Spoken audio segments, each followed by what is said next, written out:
ৰঞ্জন কলিতা ৰঞ্জন কলিতাই ক'লে কি তহঁতে ক'ত আহিছে এই ৰাজ্য আমি আহিছোঁ একবাৰ খবৰ ল'ব আহিছোঁ। আপুনি ক'ত আহিছিল?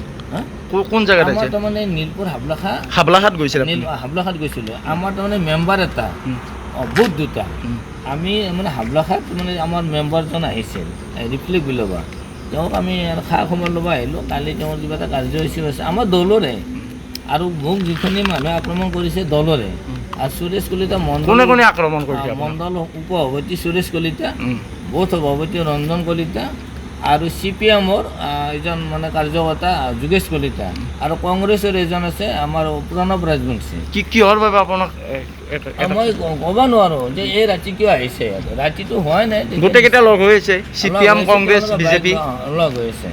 আৰু প্ৰণৱ ৰাজবংশী কংগ্ৰেছ, তেওঁ আচলতে লোকসভাৰ যেতিয়া নিৰ্বাচন হৈছিল আমাৰ মাননীয় মন্ত্ৰী মহোদয়ে যিখিনি মানুহ CPM কংগ্ৰেছ কৰে তেতিয়া প্ৰণৱ মানে ৰাজবংশীক কংগ্ৰেছ বুলি আমাৰ বুথ সভাপতিগৰাকীয়ে মানে ৰিটাৰ্ণ দিয়া হৈছিল আৰু যোগেশ কলিতা তেওঁ CPM বুলিও তেওঁক দিয়া হৈছিল। আজি কি কাৰণত নাজানো তেওঁলোকে চাৰিগৰাকীয়ে লগ হৈ ক'ৰ পৰা আহিলে এনেকুৱাকৈ তাৰমানে মোক আক্ৰমণ কৰিছে। মোক বাইকখনত গুৰি মাৰি দিছে, মই চলি থাকোঁতে মই পৰি গ'লোঁ। তাৰপৰা সুৰেশ কলিতা আমাৰ মণ্ডলৰ উপ-সভাপতি তেওঁ মানে কি হৈছে হেলমেটটো দি থাপ ধুপ মাৰিছে, মই পৰি গ'লোঁ। মই মানে পৰি যোৱাৰ পিছত মই আকৌ নিৰুপায় হৈ গ'লোঁ। তাৰপিছত ৰঞ্জন কলিতাই আহি মানে কিবা এখন মানে কি অস্ত্ৰ আছে মই চুৰি জাতীয় কিবা চুৰি জাতীয় থাপ ধুপ মোক মানে পিঠিত হানিছে, পিঠিত মাৰিছে। পিঠিত কেইবাটাও চিন আছে আপোনাৰ? চিন আছে। তাৰে পিছত মোক মাইনৰিটি যিখিনি এলেকা মোক যথেষ্ট ভাল পায় আৰু মোক জানে আৰু তাতে মানে ছাত্ৰ সন্থাৰো এজন মানে জিলা পৰ্যায়ৰ আছে যে কোন কাক আক্ৰমণ কৰিছে এনেকুৱাকৈ প্ৰশ্ন কৰিছে যে আপোনাৰ মানে আৰ্তনাদ শুনি কিনে ওলাই আহিছে। তেতিয়া তেওঁলোকৰ যেতিয়া মানে হাই হুল্লা লাগিল তেতিয়া লগাৰ পিছত তেওঁলোকে পলালে।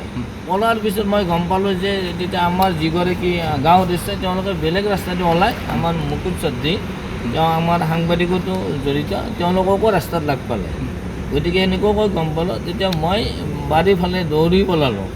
পলাৰ পিছত মানে গাঁৱৰ মানুহ যেতিয়া ওলাই আহিল তেওঁলোকক পলাৰ পিছত মই ওলাই আহিলোঁ। এওঁলোক মানে মুকুট চৌধুৰীত আহি মোক মানে পালে আৰু তাতে মানে উদ্ধাৰ কৰিলে। তাৰপিছত মই আজি মানে এই মেডিকেল পৰ্যায়ত পালোঁ। আপুনি মণ্ডল কাৰ্যালয়লৈ গৈছিল নেকি? গৈছিলোঁ। এনেকৈ আপুনি অসুস্থ অৱস্থাতে গৈছোঁ।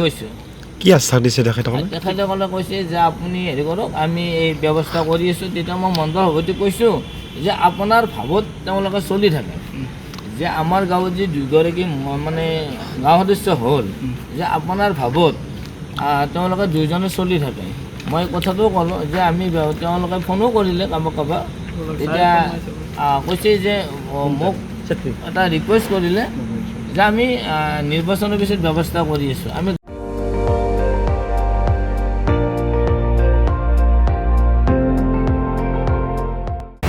আপুনি চাই আছে ND24 সৰ্বশ্ৰেষ্ঠ নহয় সৰ্বোত্তমৰ দৌৰত।